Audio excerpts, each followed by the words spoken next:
वांग म्हणजे काय? चेहऱ्यावरती पॅचेस असणं किंवा पिगमेंटेशन असणं. आता याची महत्वाची कारणं काय? सगळ्यात पहिलं जेनेटिक. आता याला आपण नशीबच समजू.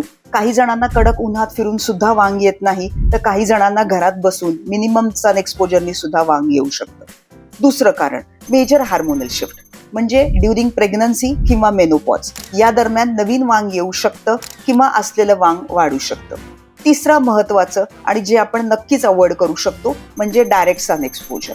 यासाठी रेग्युलर सनस्क्रीन लावणं महत्वाचं आहे आणि ते रिअप्लाय सुद्धा करणं महत्वाचं आहे, जेणेकरून असलेलं वांग वाढणार नाही, नवीन वांग याची शक्यता कमी होईल. या व्यतिरिक्त केमिकल पिलिंग, लेझर्स, मायक्रो निडलिंग अशा इन क्लिनिक प्रोसिजर केल्या जातात. वांगविषयी जर तुम्हाला काही शंका असतील, काही प्रश्न असतील तर मला कमेंट्समध्ये विचारा.